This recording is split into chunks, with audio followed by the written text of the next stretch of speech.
जानते हैं इस किताब के बारे में। अच्छा ये बताइए, क्या आपने भगवान को देखा है? कुछ इसी तरह की सवाल अक्सर स्वामी विवेकानंद पूछा करते थे जब वो बच्चे थे। उन्होंने दुनिया की हर सुख सुविधा देने वाली चीज को छोड़ दिया था। सिर्फ एक डंडे और कटोरे के साथ उन्होंने पूरे इंडिया की सैर कर ली थी। वो भगवान को देखना चाहते थे और वो जल्दी ही इसमें सफल भी हो गए। इस बुक में आप स्वामी विवेकानंद की जिंदगी के बारे में पढ़ेंगे।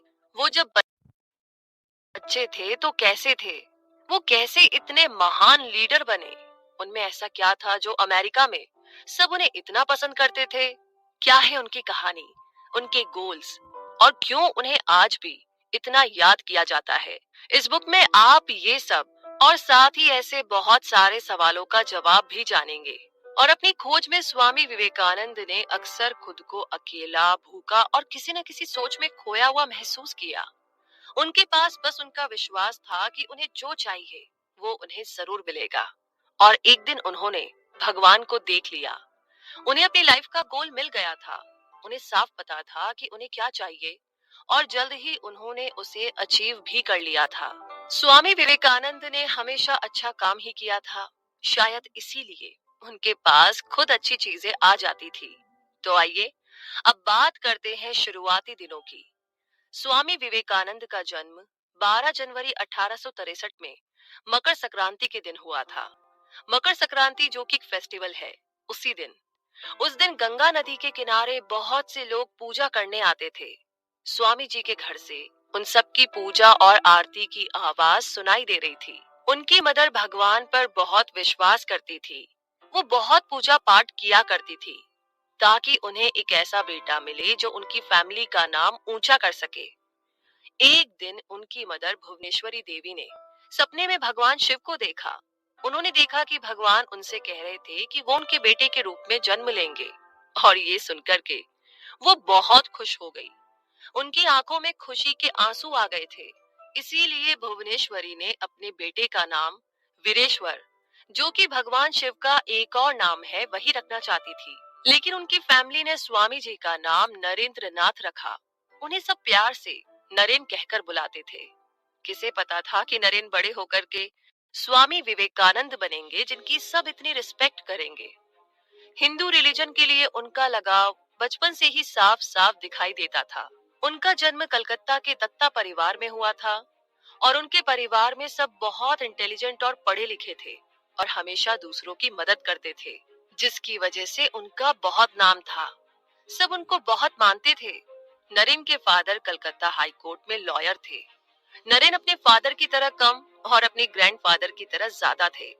उनके फादर को सब सुख सुविधाएं अच्छी लगती थी, मगर नरेन को साधु के जैसे सिंपल रहना बहुत पसंद था।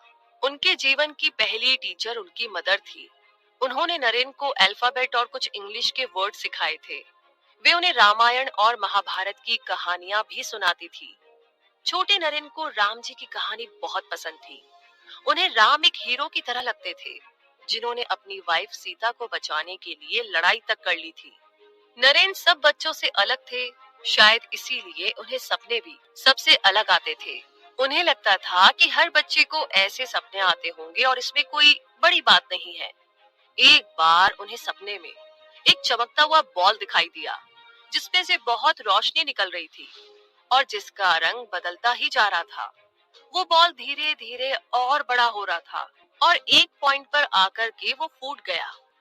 फिर उससे निकलने वाली वाइट रोशनी उनके ऊपर गिरने लगी और उन्हें पूरी तरह से ढक लिया।